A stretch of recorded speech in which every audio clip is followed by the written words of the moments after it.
नमस्ते दोस्तों, आशा करती हूँ आप सब सही होंगे, स्वस्थ होंगे। तो चलिए आइए आज आगे तुलसीदास के दोहे पढ़ते हैं। कल हमने सिर्फ 2 दोहे पढ़े थे और आके छोड़ दिए थे क्योंकि ज़्यादा पढ़ने पर वीडियो लंबी हो जाती और आपको समझ आने में भी परेशानी होती। इसलिए जो हमारा छूट गया था वो आइए हम आगे शुरू करते हैं। क्योंकि इसमें 6 दोहे थे, 4 दोहे हम कर चुके हैं, 4 चौपाइयाँ, 2 चौपाइयाँ जो बच गई हैं वो हम आज कंप्लीट कर लेते हैं। थोड़ा थोड़ा करके करेंगे तो आप लोगों के लिए भी ज़्यादा नहीं होगा और समझने में भी आसानी होगी। ठीक है, तो हम कल कहाँ थे?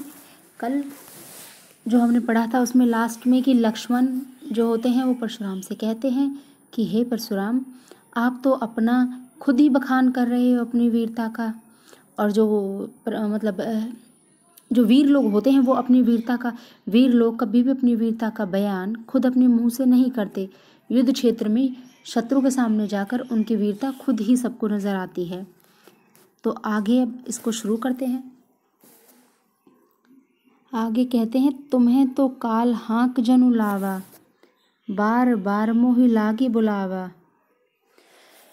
फिर वो आगे बोलते कि तुम्हें तो काल हाँक जनु लावा, मुझे तो ऐसा लग रहा है तुम तो काल को, मृत्यु को, मेरी मृत्यु को हाँक कर मतलब बार बार उसे बुलाकर ला रहे हो।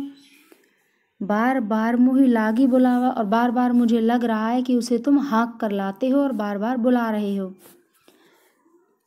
आगे उनकी बातों को सुनकर जो परशुराम होते हैं वो गुस्सा होते हैं। वो क्या बोलते हैं? सुनत लखन के वचन कठोरा, परसु सुधारई धरेउ कर घोरा। सुनत लखन के वचन कठोरा, सुनत सुनकर लक्ष्मण के वचनों को, मतलब लक्ष्मण की बातों, कठोर बातें जो उसकी थी, उसकी जो व्यंग्य भरी बातें थी उनको सुनकर परशुराम को गुस्सा आता है और वो परसु सुधारई धरेउ कर घोरा, तो वो अपने फरसे को अच्छे से पकड़ते हैं। आगे, अब जनि देई दोष मोहि लोगु, अब जनि देई दोष मोहि लोगु, कटुवादी बालक बद जोगु। वो बोलते हैं कि अब जनि देई, अब चाहे मुझे दें दोष दें, मोहि लोगु, अब चाहे ये सब लोग मुझे ही दोष क्यों ना दें, कटुवादी बालक बद जोगु, लेकिन ये कटुवादी कड़वा बोलने वाला जो बालक है बद जोगु, वो तो वध करने के योग्य है। अर्थात कि ये जो बालक लक्ष्मण है तो ये तो बस मरने लायक है, चाहे इस बात को सुनकर लोग मुझे दोष क्यों ना दें। बाल बिलोकी बहुत मैं बाँचा, अब येहू मरनी हार भासाचा। परशुराम आगे कहते हैं, बाल बिलोकी, बालक बिलोकी समझकर, इसको बच्चा समझकर बहुत मैं बाँचा, मैंने इसको बहुत मृत्यु से बचाया है। अब येहू मरनिहार भासाचा, अब ये बालक है वो मरनिहार, मरने के योग्य है, भासाचा सचमुच में। अर्थात वो कहते हैं कि इसको बच्चा समझकर कई बार मैंने मृत्यु से बचाया है या फिर मैंने उसको नहीं मारा। अब येहू मरनिहार भासाचा, लेकिन अब तो ये बालक मरने के योग्य ही है, सचमुच मरने के योग्य है। कौशिक कहा क्षमौ अपराधो, बाल दोष गुण गनहि न साधो। कौशिक कहा, कौशिक कौन थे? यहाँ पर विश्वामित्र जी के लिए आया है। तो विश्वामित्र कहते हैं परशुराम से, क्षमहि अपराधु, कि हे परशुराम क्षमहि अपराधु, कि बालक का जो लक्ष्मण थे उनके अपराधों को आप क्षमा कर दीजिए। बाल दोष गुण गनहि न साधु, बाल दोष, बच्चों के जो दोष होते हैं, अवगुण होते हैं, या फिर उनकी जो भी बुराइयां होती हैं, गुण, गनहि न साधु, बच्चों के दोष गुण को साधु लोग कभी नहीं गिनते। अर्थात उनके उनके अपराधों की तरफ या उनकी गलतियों की तरफ वो ध्यान नहीं देते। खर कुठार में अकुरन को ही, खर कुठार में अकुरन को ही, आगे अपराधी गुरुदोही। वो कहते हैं आगे, खर कुठार मैं अकुरन को ही, खर उसकी तलवार थी, कुठार फरसा था, मैं अकुरन को ही, क्योंकि जो मेरे फरसे और तलवार हैं वो अकुरन, वो उनमें बिल्कुल भी करुणा नहीं, अर्थात वो लक्ष्मण को मारने में जरा भी नहीं झिझकेंगे। आगे अपराधी गुरुद्रोही, मेरे आगे एक अपराधी और गुरुद्रोही अर्थात अपने गुरु की आज्ञा ना मानने वाला अपराधी बालक खड़ा है। उत्तर देत छोड़ बिन मारे, आगे परशुराम कहते कि उत्तर देत केवल मैं इसको समझाकर छोड़ रहा हूं बिना मारे ही, केवल कौशिक शील तुम्हारे।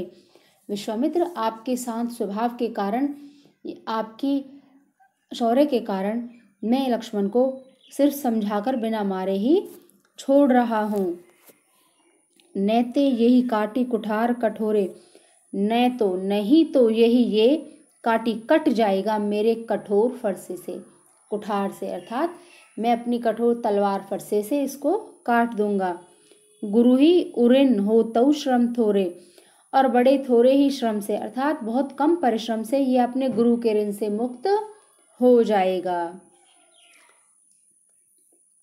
गाधी सुनु कह हृदय हसी, मुनि ही हरे हरे सूज। गाधी सुनु, यहाँ गाधीसु आया है विश्वामित्र के लिए। महर्षि गधीशु के जो पुत्र थे वो विश्वामित्र थे, तो इसीलिए उनके लिए गाधी सुनु आया है। तो विश्वामित्र कह हृदय हसी, विश्वामित्र उनकी बात सुनकर हृदय ही हृदय में हंसते हैं और कहते हैं मुनि ही हरि हरि सूज, कि मुनिवर को तो चारों तरफ हरा ही हरा सूझ रहा है। अर्थात परशुराम को लक्ष्मण का वध करना बहुत ही आसान लग रहा है। ए में खांड ने उख में अजहूं ने बूझ अबूझ, ये नहीं पता ये खांड की तरह दिखने वाले जो लक्ष्मण है वो एक गन्ने की तरह बाहर से कठोर हैं। आगे पढ़ते हैं। अगला है हमारा कहेऊ लखन मुनिशील तुम्हारा, जो नहीं जान विदित संसारा। उसके बाद लक्ष्मण जी कहते हैं कहेऊ लखन मुनिशील तुम्हारा। लक्ष्मण जी परशुराम जी से कहते हैं कि हे मुनिवर, आपका जो शील है अर्थात आपका जो प्रशंसा है या आपका शौर्य है वो को नहीं जान विदित संसारा, आपके शौर्य और वीरता को कौन नहीं जानता। विदित संसारा, इस सारे संसार में, वो बोलते हैं कि आपके इन सब बातों को, आपकी वीरता को इस संसार में कौन नहीं जानता। मातु पिता उरेन भई नीके, गुरुहन रहा सोच बड़ जी के।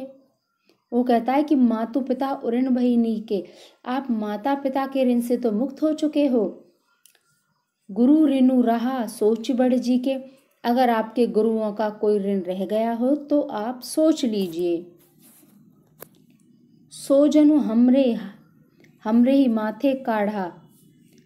वो बोलते हैं लक्ष्मण कि अगर आपके गुरुओं का कोई ऋण रह गया हो तो आप हमें बता दीजिए। सो जनु हमरे माथे काढ़ा, हम उस ऋण को अपने माथे पर ले लेंगे, अर्थात आपके जो गुरुओं का ऋण है उसको हम चुका देंगे। दिन चली गए ब्याज बढ़ बाढ़ा, मुझे लगता है कि दिन चले गए हैं और ब्याज बढ़ता है, अर्थात आपके गुरुओं के ऋण को बहुत दिन हो चुके हैं और उनके ऊपर ब्याज बढ़ता ही जा रहा है। अब आनिए व्यवहारिया बोली, तब वो कहते हैं लक्ष्मण अब आनिए व्यवहारिया बोली, आप एक बार मुंह से बोलिए कि आपका कितना ऋण है। तुरंत देऊं मैं थैली खोली, वो कहते हैं मैं उस ऋण को तुरंत ही अपनी थैली खोलकर अभी चुका दूंगा। सुनी कटु वचन कुठार सुधारा, उन कड़वे वचनों को सुनकर परशुराम फिर से अपनी फरसे को पकड़ लेते हैं। हाय हाय सब सभा पुकारा, और जो सभा थी अर्थात वहां बैठे जितने भी लोग थे वो सब हाय हाय करके पुकारने लगते हैं, अर्थात चारों तरफ त्राही त्राही मच जाती है। भृगुवर परसु दिखावही मोही, विप्र विचारी बचो नृपदोही।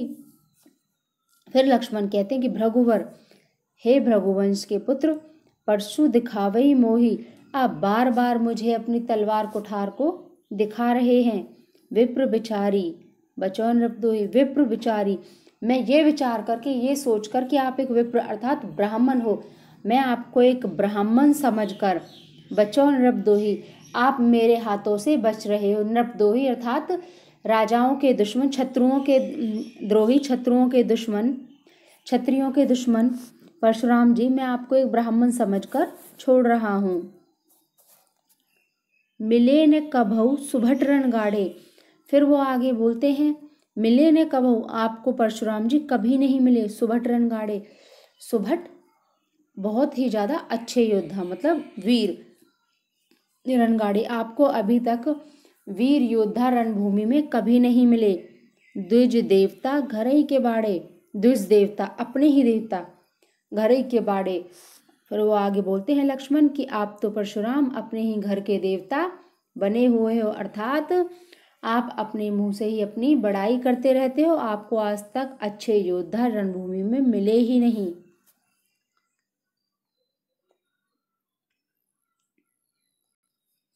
अनुचित कहू कही सब लोग पुकारे, रघुपति सै नहीं लखनु निवारे।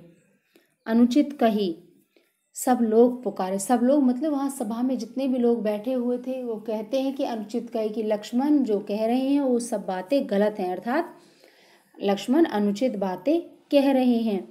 रघुपति सय नहीं लखनु निवारे, फिर भगवान राम, रघुपति यहाँ राम के लिए आया है, फिर भगवान राम अपने नेत्रों से लक्ष्मण की तरफ देखकर उन्हें चुप करते हैं। लखन उत्तर आहुति सरिस, भृगुवर कोप कृशानु। लक्ष्मण के जो उत्तर होते हैं, अर्थात लक्ष्मण की जो बातें होती हैं वो आहुति सरिस, वो आहुति के समान होती हैं।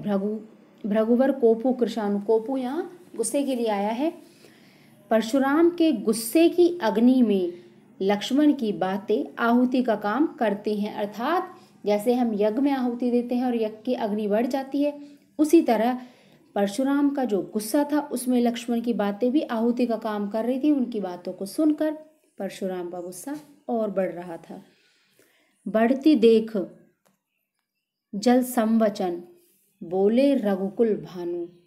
और फिर परशुराम के गुस्से रूपी अग्नि को बढ़ती देखकर जल संवचन, जल के समान शीतल वचन बोले रघुकुल भानु।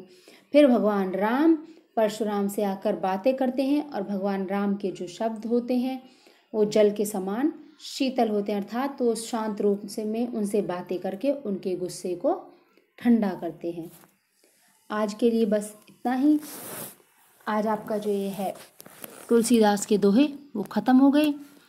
आशा करती हूँ कि आपको समझ आए होंगे। अगर आपको फिर भी कुछ समझ नहीं आता है तो आप मुझे कमेंट कर सकते हैं, मैं आपके सवालों का ज़रा सब जवाब ज़रूर दूंगी।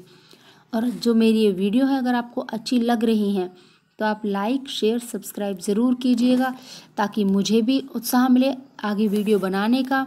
मुझे भी लगे कि हाँ, बच्चों को मेरे पढ़ाने से कुछ फ़ायदा हो रहा है। और आप अगर शेयर करेंगे तो आपके जो और साथी हैं उनको भी फ़ायदा होगा पढ़ाई